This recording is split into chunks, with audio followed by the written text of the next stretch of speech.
কোন মানুষের ভিজের কাপটা জোর করে ছিনিয়ে নিলাম, কোন মানুষের হুমকি দিলাম, কোন মানুষের সাথে গরম সুরে কথা বললাম, আমাকে আপনাকে ভাবতে হবে আমার বন্ধুগণ। তার কারণ ওই যে দেয়াল ঘড়িটা আপনাকে বারবার সতর্ক করে, আল্লাহর বান্দা তোমার যে নির্দিষ্ট জীবন আল্লাহ দিয়েছিল ওখান থেকে কিন্তু 60 বছর তোমার পার হয়ে গেল। আমার যুবক ভাইরা গভীর মনোযোগ দিবেন। যুবকরা চিন্তা করে এখনো তো আমার জীবন সামনে অনেক দিন আছে, আজকে নামাজ পড়ছি না, 40 বছর পার হয়ে যায় তারপরে নামাজ পড়বো, কথা বলেন ঠিক কিনা? ও যুবক, তুমি যে 30 বছর পার করেছো, আগামী 5 দিন বাঁচবে গ্যারান্টি তুমি তো দিতে পারবে না। তার কারণ মালাকুল মউত যখন তোমার সামনে আসবে, মালাকুল মউতের হাত থেকে কিন্তু তুমি রেহাই পাবে না আমার ভাইয়েরা। সুতরাং এই দুনিয়াতে 30 বছর পার করেছেন, আগামীকাল পর্যন্ত বাঁচতে পারবেন এই গ্যারান্টি যেহেতু আপনি দিতে পারবেন না, সুতরাং আপনি যে একটা সেকেন্ড বেঁচে আছেন, এই একটা সেকেন্ডের মধ্যে ভালো কাজ করে আল্লাহ রাব্বুল আলামিনের রেজামন্দি হাসিল করতে হবে। আপনার তো সমালোচনা করতে হবে, 30 বছর যে আমলগুলো করেছি এই আমল দ্বারা আপনি জান্নাত যেতে পারবেন কিনা আপনার চিন্তা করতে হবে আমার ভাইয়েরা, আমার বন্ধুগণ। আল্লাহ রাব্বুল আলামিন এজন্য সূরাতুল আসরের প্রথমে সময়ের কসম করে গোটা দুনিয়ার মানুষদেরকে বলছেন, ও দুনিয়ার মানুষ শোনো, ওয়াল আসর, সময়ের কসম, তোমার জীবন থেকে একটা সেকেন্ড করে করে তোমার জীবন থেকে সময়টা পার হয়ে যায়।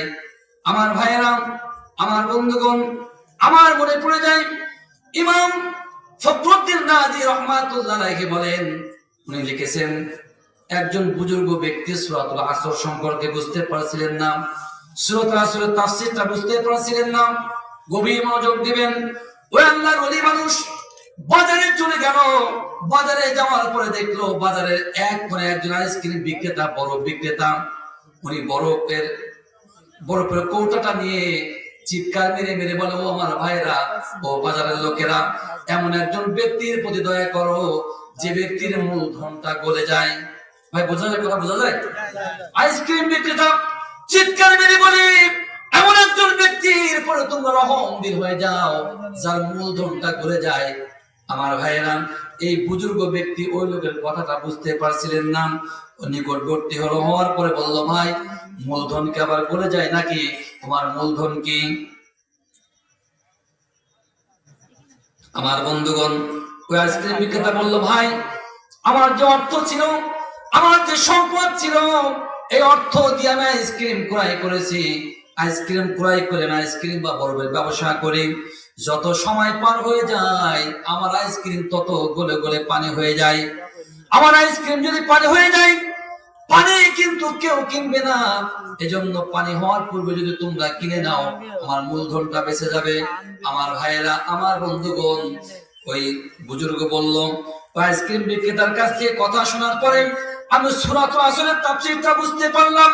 আল্লাহ রাব্বুল আলামিন এজন্যই সূরাতুল আসর শুরু করেছেন, ওয়াল আসরি ইন্নাল ইনসানা লাফি খুসর। আল্লাহ তাআলা এজন্য বলেছেন সময়ের কসম, একজন মানুষের জীবন থেকে একদিন পার হয়ে গেল, তার মানে তার 60 বছর জীবন থেকে একটা দিন পানি হয়ে গেল। জোরে বলেন ঠিক কিনা?